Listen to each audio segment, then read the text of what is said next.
Continuando nossa aula, estamos falando então sobre honorários, despesas e honorários advocatícios. Vou tornar a compartilhar minha tela com vocês aqui e nós vamos dar prosseguimento de onde estávamos. Então, estávamos falando aqui desse quadro, né, desse quadro sinótico aqui, em que estabelece um breve resumo de todos os encargos sucumbenciais e como que fica a divisão destes encargos, né, dessas despesas, em caso de acordo, transação, desistência, renúncia, quando a jurisdição é voluntária, ou ainda quando existe a sucumbência parcial, que foi o exemplo que eu dei a vocês aí do acidente lá do interior de São Paulo. Beleza? Tá? Então, em via de regra, quem paga é o vencido ao vencedor, e as despesas são todas essas que nós já falamos anteriormente. Sobre os honorários advocatícios, pessoal, nós temos que a doutrina divide basicamente eles em três grandes espécies. Primeiro, honorários contratuais. São aqueles honorários estabelecidos entre o cliente e o advogado. Imaginando-se hipoteticamente que a doutora Bruna me contrate como advogado dela, e eu falo, Bruna, eu entro com esse processo para ti, mas vou te cobrar um valor X para essa demanda. Ela, ok, você parcela? Parcela, sem problema algum, e segue, então protocola essa demanda. Isso é um honorário contratual, é um honorário estabelecido entre cliente e advogado. O honorário sucumbencial, por sua vez, é diferente. O honorário sucumbencial ele decorre em razão do êxito da demanda pelo advogado, pelo bom serviço por ele prestado. Quem terá que arcar com esse honorário é a parte contrária, a parte que perdeu. Então vamos imaginar que a Bruna, nós fixamos um valor de R$ 5.000 de honorários contratuais. Entramos lá com um processo contra o Pedro e nós ganhamos esse processo contra o Pedro. O valor da ação é 10, vamos supor, o valor da ação é R$ 100.000, ok? Como honorários de sucumbência, o juiz vai fixar entre 10% a 20% sobre o valor da causa. Imaginando-se que ele fixe 10%, o Pedro, então, vai ter que arcar com o valor de R$ 10.000 a título de honorários sucumbenciais. Aí você fala, professor, então o senhor está querendo dizer que o escritório do senhor vai ganhar um valor de 15 mil, é isso? Correto, 15 mil. 5 mil que foi contratado com o cliente e mais 10 mil em razão da sucumbência. Entenderam? Pessoal, muitos clientes custam a entender isso. Por quê? Porque muitas vezes, pessoal, nós estamos falando aqui em valores até baixos, né? Mas ocorrem muitas situações de você fixar um contrato com base no valor da tabela do OAB, que é a premissa básica. Aprendam desde já. Professor, não sei que valor cobro. Abra a tabela do OAB e vai por ela. Ela já traz uma premissa muito bacana de valor a ser cobrado. Tudo bem? Você utilizando ela como mínimo, você já está bem. Tá bom? Professor, eu tenho dúvida de cobrar. Pega a tabela do OAB. Com base nela, quanto maior valor agregado você tem, e essa fala, professor, mas como que eu vou ter valor agregado? Pessoal, tudo dentro da advocacia é valor agregado, principalmente o conhecimento. Quem é você? Qual é a sua advocacia? Qual é a sua expertise? Qual é o seu know-how? Qual é o seu conhecimento prático sobre isso? Como é o seu atendimento? Tudo isso soma, pessoal. Tudo isso soma na advocacia, tá? Então, você tem o preço, mas você também tem o seu valor, e o seu valor ele acresce sobre o preço. Então, o preço para montar um HC, R$ 5.000. Mas perante o seu valor de mercado, pelo profissional habilitado e competente que é, você entende que o valor correto é 30 mil. E aí, posso? Deve. Deve. Ok? Tranquilos? Então, existe a diferenciação entre honorários contratuais e honorários sucumbenciais. Professor, mas tem alguns advogados aí que cobram bem abaixo da tabela. Infelizmente, né? Infelizmente nós temos, principalmente na área criminal, né? Principalmente na área criminal. Não gosto de atuar na área criminal, eu atuo não somente para quem já é cliente do escritório, né? Que nós prestamos consultoria, mas não é minha área de atuação. Infelizmente, por situações como essa, por alguns profissionais desabilitados, né? E falo isso sabendo de muitos processos administrativos contra esses colegas, e muitas vezes pelo meio que você é inserido, né? Então não é minha praia, não é minha vibe. Nós aqui atuamos em direito empresarial, buscando sempre a proteção dos interesses da empresa, né, ou do produtor rural. Tá? Mas então, estas são as diferenças entre honorários contratuais e honorários sucumbenciais. Professor, tem mais alguma espécie? Tem sim. Tem a espécie denominada honorários por arbitramento. Quando que ocorre isso? Naquelas situações em que você não fixou o honorário do seu cliente e na hora de pagar o seu cliente acha que o valor é muito. Ou ele não quer te pagar. Ah, não, doutor, não vou te pagar, não. Nesta circunstância de não existir um contrato previamente fixado entre vocês, você agora vai ter que se socorrer do judiciário.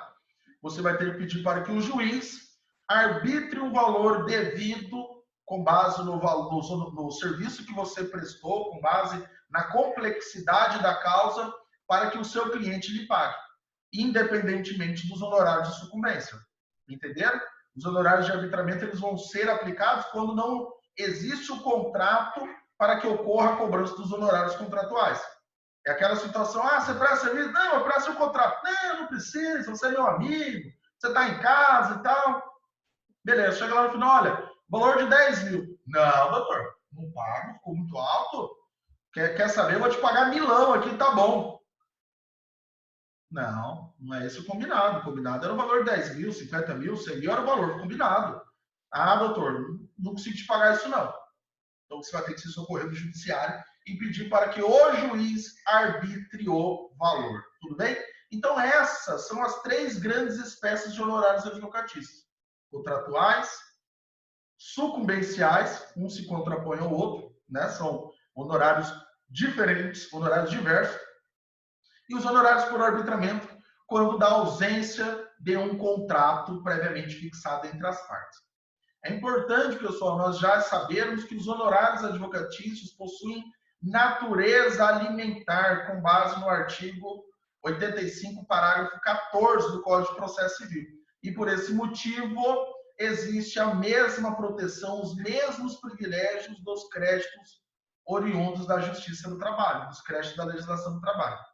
Entretanto, porém, todavia, o STJ decidiu que, mesmo tendo natureza alimentar, caso ocorra a sua inadimplência, né, a ausência do seu pagamento, o meio, a instância correta, a justiça correta para cobrar é a justiça comum e não a justiça do trabalho, tá bom? Isso fique bem claro para vocês, porque por mais que tenha natureza alimentar, é muito cobrado isso em prova de OAB e concurso, eles querem fazer essa pegadinha, né? Porque você sabe que tem natureza alimentar, e ele fala, olha, o advogado não recebeu os honorários, pode ele buscar a justiça do trabalho, haja vista que os honorários têm natureza alimentar, né? Leva o examinando ali, né? A pessoa que está realizando a prova, entendeu? Ah, é verdade, a natureza alimentar é a mesma coisa que salário, então pode. Não, não pode. O STJ já classificou o entendimento que a justiça cabível é a justiça comum. Tranquilos? Trouxe aqui para vocês também da internet, né, um quadro aqui do SAGE ADV, é um aplicativo aí para os advogados, trazendo aqui as espécies de honorários. Tá? Ele trouxe uma quarta espécie aqui chamada honorários assistenciais. E aí se discute sobre a aplicação dele ou não, porque esses honorários assistenciais são aqueles honorários pagos aos advogados do sindicato. Tudo bem? Os honorários pagos ao advogado do sindicato, em via de regra, aplicado lá na Justiça do Trabalho. Tá bom? Inclusive, nem sei hoje como é que está a aplicabilidade disso, mas seria isso, os honorários assistenciais. Mas o que eu quero que você saiba ali, os honorários contratuais, sucumbenciais e por arbitramento. Lembrando que sempre, né, no caso dos honorários arbitrais, o juiz vai levar em consideração a tabela da OAB. O artigo 85 do Código de Processo Civil nos traz: a sentença condenará o vencido a pagar os honorários ao advogado do vencedor. Então, nós já havíamos dito, né, anteriormente que as despesas entram, inclusive, os honorários. E o parágrafo 1º fala: são devidos os honorários na reconvenção. Então, veja, você vai ganhar os honorários, além do processo principal, na reconvenção, no cumprimento de sentença provisória ou definitiva, na execução e nos recursos interpostos cumulativamente. Então, é possível cumular honorários. É possível que, por exemplo, eu ingresse com uma ação e ganhe os honorários em razão da ação, ingresso com cumprimento de sentença, ganhe mais honorários com base no cumprimento de sentença dentro do mesmo processo. Tranquilos? Parágrafo 2º, esse é muito importante. Quem tiver com o VAD na mão aí, passa o marca-texto nele. Os honorários serão fixados entre o mínimo de 10% e o máximo de 20% sobre o valor da condenação ou do proveito econômico obtido, ou não sendo possível mensurá-lo sobre o valor atualizado da causa. Tá bom? Então, a média que o juiz vai fixar os seus honorários de sucumbência e os seus honorários arbitrais, quando você não tiver o contrato, é com base no artigo 85, parágrafo 2º, que vai ser no mínimo 10% e no máximo 20%. Pessoal, por que eu peço para passar marcar texto e deixar isso bem claro? Havia-se grandes discussões, principalmente no Código de 1973, de juiz que fixava o valor muito abaixo do valor da causa. Então, o cara ganhava lá uma demanda de R$1 milhão e o juiz fixava 5 mil, 10 mil reais a título de honorários advocatícios de sucumbência, né? Muitas vezes parecendo que o juiz não quer que o advogado ganhe mais do que ele, né? Inclusive, tem alguns doutrinadores, algumas situações que já li a respeito, falando justamente sobre isso, né? Que existia ali por parte de alguns magistrados, obviamente não vamos generalizar, né? Foram algumas situações, algumas decisões esparsas, em que o juiz fixava um valor muito aquém do valor do êxito da demanda, tá? Inclusive, tem que o advogado ter que recorrer, buscar instâncias superiores para buscar o seu direito a um honorário mínimo ali de 10%. Tá? Mas o CPC 2015 deixou bem claro que o mínimo é de 10%. E aí você pergunta, professor, mas como que o juiz vai fixar entre 10% a 20%? Ele vai levar em consideração 4 requisitos. São eles: o grau do zelo do profissional, qual foi o zelo que o advogado teve com o processo, acompanhou todos os prazos, prestou todos os serviços conforme esperado. 2, o lugar de prestação do serviço é um lugar de difícil acesso, é um lugar em que existem poucos advogados, é um lugar que existe uma dificuldade maior. Terceiro, a natureza e a importância da causa. Qual é a relevância dessa causa perante a justiça, perante as partes interessadas? É uma causa que tem grande repercussão. E quarto, o trabalho realizado pelo advogado e o tempo exigido para o seu serviço. Era uma causa de grande complexidade, o advogado teve que se debruçar e criar talvez algumas teses sobre esse assunto. Levando em consideração esses 4 requisitos, o juiz vai verificar se é caso de 10%, 15% ou 20% sobre o valor da demanda. Tranquilos? E aí você perguntar, professor, e se for contra a fazenda pública? Quem que é a fazenda pública? União, estados, Distrito Federal, municípios, autarquias e fundações em direito público. Todas elas são fazenda pública. Pessoal, existe no parágrafo 3º do artigo 85 uma escala, tudo bem? Quanto maior o valor ganho, menor serão os honorários. Ó, professor, mas por que isso? Pessoal, para que tenha-se primeiro uma aritmética de proteção estatal. Lembrando que o Estado ele não tem dinheiro próprio. Todo o dinheiro do Estado é pago por quem? Por nós contribuintes. Então, por essa premissa, quanto maior o ganho da demanda, menor deverão ser proporcionalmente os honorários. Porque senão nós vamos criar um buraco sem fundo. Né? Além de fazer a revisão da Previdência e de tudo mais, teria que fazer a revisão também dos honorários, e isso foi feito aí dentro do Código de Processo Civil. Então, eles seguem uma máxima ali, olha, ó. Quando o valor for até 200 salários mínimos, né, a condenação for até 200 salários mínimos, o juiz vai fixar entre 10% a 20% sobre o valor da demanda. Se for acima de 200 e até 2.000 salários mínimos, já reduz substancialmente. O valor será de 8%, no máximo 10%. Se for acima de 2.000 até 20.000 salários mínimos, de 5% a 8%. Se for acima de 20.000 salários a 100.000 salários mínimos, mínimo de 3% e máximo de 5%. E, por fim, se for acima de 100 salários mínimos, os honorários serão no máximo de 1% e mínimo de 3%. Então, quanto maior o valor da condenação, menor será a porcentagem dos honorários. honorários, tudo bem? Ah, professor, tem alguma forma de gravar isso? Não, só estudando mesmo. Eu não conheço nenhuma palavra mnemônica, alguma outra apelo. Você vai ter que realmente gravar os valores para você decorar, né, caso venha uma prova do OAB. Fixação dos honorários sucumbenciais em recursos. Pessoal, o parágrafo 11 do artigo 85 fala que por decisão colegiada, né, ou decisão monocrática, decisão do tribunal, o julgador poderá majorar os honorários anteriormente fixados, levando em conta o trabalho adicional realizado. Só que acontece o seguinte, pessoal, como eu disse para vocês lá no artigo 85, parágrafo 2º, né, o parágrafo 3º também, existe sempre um mínimo e um máximo. Então, se um juiz, por exemplo, fixou já um valor de honorário de 20%, o tribunal não pode aumentar, porque já está no máximo. Entenderam? Então, existe, abre aspas, um acordo de cavalheiros de que o juiz, quando for fixar os honorários, ele deve fixar sempre ao máximo de 10%. Entenderam? Por esse motivo, Fernando, se você pegar as sentenças lá, você vai ver que a maioria é 10%. É raro você ver o juiz fixando 15 ou 20. Na verdade, 20 eu nunca vi em primeira instância.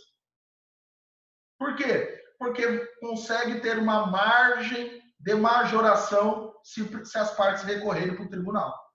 E a margem de majoração é essa com base no artigo 11, com base no artigo 85, parágrafo 11. Existia, quando estava se criando o novo CPC, né, lá em 2014, no projeto de lei, né, que teve como o presidente o ministro Luiz Fux, que inclusive muitos artigos científicos e até alguns julgados chamam esse novo código de Código Fux, com base porque ele era o presidente, né, de todo o projeto. Tá? E também tem alguns que falam que é Código Didier, porque o professor Fred Didier aí teve grande participação, assim também como a doutora Teresa Arruda Alvim. Tá? Mas, enfim, e aí existia uma discussão que os honorários seriam de 10% a 20% em primeira instância e instâncias superiores poderia ser majorado para até 25%. Aí eu fiquei bem faceiro, falei, opa, legal, vamos aumentar 5% aí e tal. Mas não foi aprovado e se manteve aí o máximo de 20%, tá? Então, para todas as instâncias, então, se o juiz fixou 20%, o tribunal nada poderá fazer porque já atingiu o seu ápice. A sucumbência recíproca. Antigamente, pessoal, no código anterior, havia-se uma discussão, né, sobre um entendimento, inclusive existia um entendimento simulado do STJ, que poderia as partes compensar as sucumbências recíprocas. Ah, professor, como assim? Quer ver? Vou fazer de novo o quadrinho aqui, vou escrever de novo. Vamos lembrar daquele caso que eu falei para vocês lá do acidente. Aqui, ó,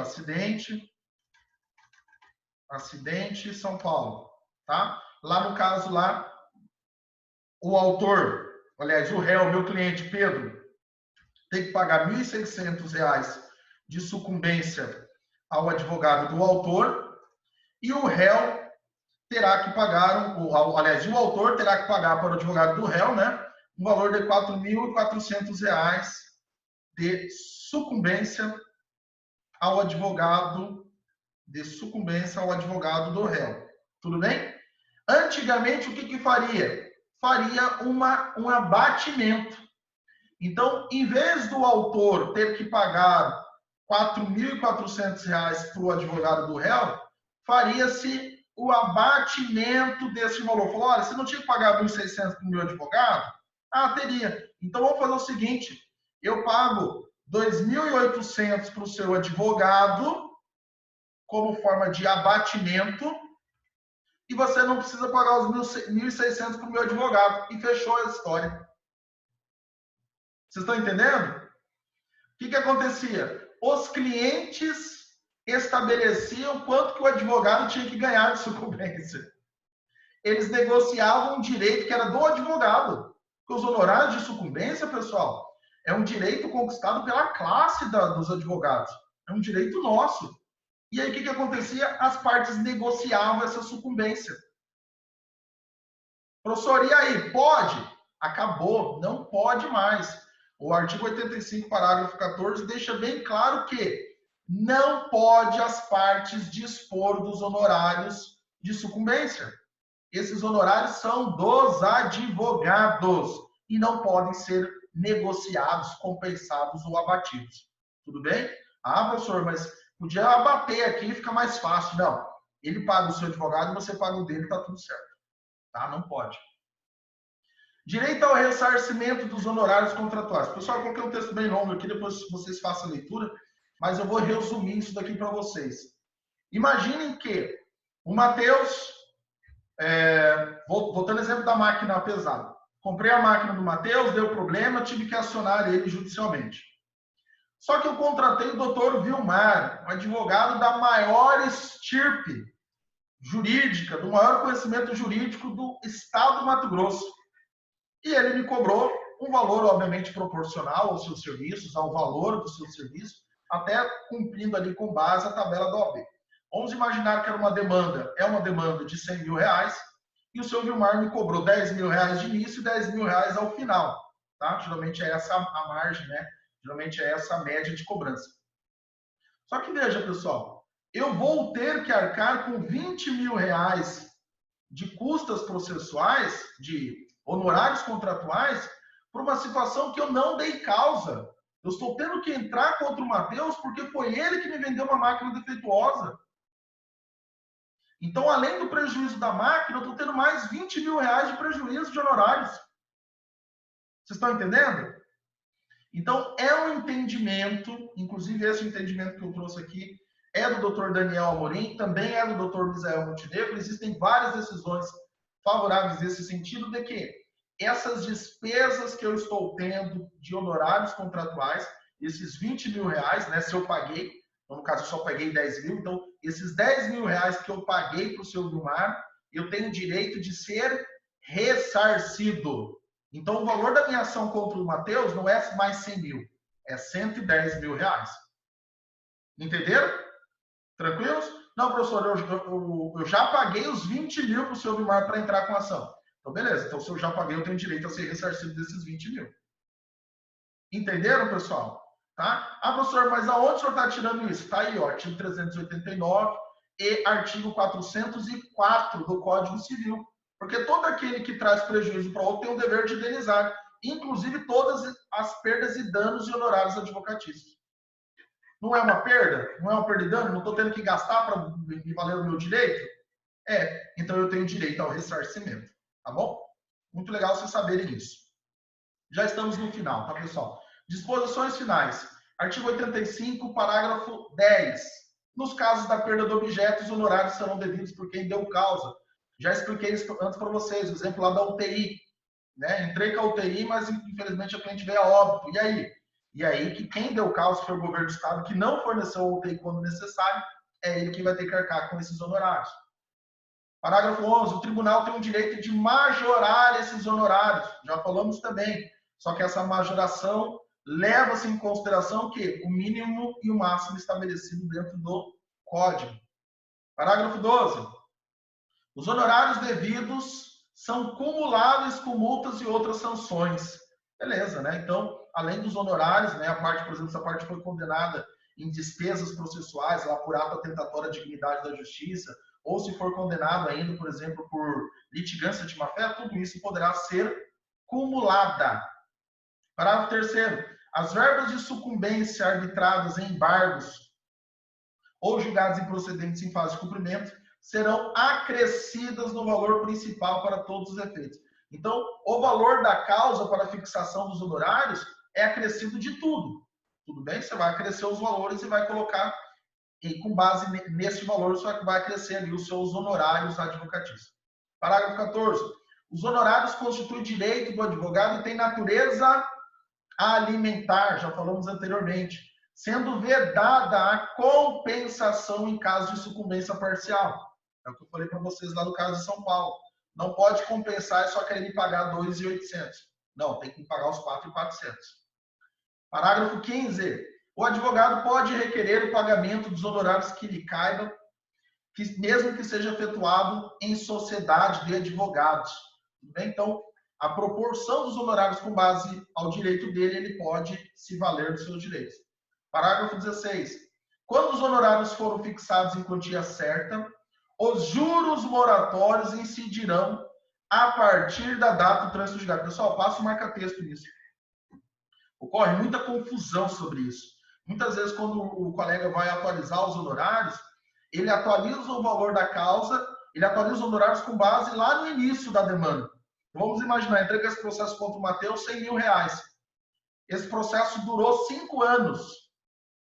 E aí eu pego e atualizo os 100 mil durante 5 anos e atualizo os meus honorários durante os últimos 5 anos. Não posso. Meus honorários é a partir do trânsito em julgado e não a partir de quando ocorreu o ato ilícito do cliente ou a partir de quando eu protocolei a ação. Pessoal, volto a dizer, parágrafo 16 gera muita dúvida na prática. Existem muitos advogados, inclusive esse daqui fica aí uma deixa aí para quem pretende advogar, amanhã ou depois, por exemplo, se você for atuar dentro de uma execução. É muito comum o advogado atualizar o valor dos seus honorários desde o início. E não é. A atualização dos honorários é a partir da data do trânsito julgado. Tá bom? Inclusive, já vi vários casos desse, tá? E vocês podem pegar esse macete aí para, às vezes, conseguir trazer uma impugnação em uma eventual execução. Tá bom? Parágrafo 17. Os honorários serão devidos mesmo quando o advogado atuar em causa própria. Aleluia! Coisa boa! Passo marca-texto no 17 também. Por quê, pessoal? É permitido o advogado atuar em causa própria. Então, por exemplo, ocorreu alguma situação comigo, com a Vivo. Tem um plano da Vivo que não funciona, né? O que não é mentira. E aí, decido processar a Vivo por falta de prestação de serviço. Posso? Pode, posso, sem problema algum. Professor, o senhor ganhou e eles vão ter que pagar os honorários, mesmo o senhor mesmo atuando no processo? Sim. Sim, terão que me pagar os honorários de sucumbência com base no parágrafo 17. Parágrafo 18. Caso a decisão transitada do julgado seja omissa com relação aos direitos dos honorários ou ao seu valor, é cabível a ação autônoma para sua definição e cobrança. Então, ocorrem situações, pessoal, mesmo sendo um pedido implícito, vocês vão estudar semestre que vem, porque são pedido implícito, mas são todos aqueles pedidos em que, mesmo que a parte não peça, o juiz poderá conceder, tudo bem? Os honorários advocatícios faz parte do pedido implícito. Então, mesmo no pedido, mesmo quando a parte não pede, o juiz pode ir lá e determinar o pagamento dos honorários advocatícios. Caso ele não peça, não fale, você também não fala nada, deu a sentença, transitou em julgado, professor, e agora? E meu direito? Você pode ingressar com uma ação própria para se valer dos seus direitos de honorários de sucumbência. Tudo bem? Só que é óbvio, né, pessoal? É uma ação que vai ter todo o trâmite do procedimento de conhecimento. É uma ação que pode durar aí mais 5, 6, 7, 8 anos. Então é bom que você sempre fique atento, porque esses honorários são seus. E por fim, não menos importante, parágrafo 19, os advogados públicos receberão os honorários de sucumbência nos termos da lei. Pessoal, existe uma lei que trata da possibilidade dos advogados públicos, procurador-geral do Estado, procurador da Fazenda Nacional, também ter direito aos honorários de sucumbência. O que acontece? Geralmente eles somam a condenação estadual, a condenação nacional, ou por regiões, e divide pelo número de procuradores. Tá? Geralmente, aí na PFN é um acréscimo de 3, 4, 5 mil reais a mais na sua remuneração. Tá? E se o procurador é municipal, quando tem essa aplicação, ou estadual, a remuneração pode ser até superior a isso. Beleza? Meus amigos, era isso que eu havia preparado para vocês. Obrigado pela paciência. Foram aí quase que quatro aulas para falarmos de todo o assunto, mas falamos sobre ele. Vou disponibilizar para vocês todos os slides do que nós falamos aqui. E se alguém tiver alguma dúvida, por favor, pergunte agora, que estou aqui para responder. Tranquilo. Da minha parte, está tranquilo. Tudo bom. Obrigada. Oi, Fernando. Oi. Tá tranquilo? Beleza? Meus amigos, então, não havendo perguntas, encerro por aqui. Muito obrigado a todos pela paciência. E, se Deus quiser, até semana que vem presencialmente. Beleza? É. Tchau, pessoal. Obrigado. Valeu.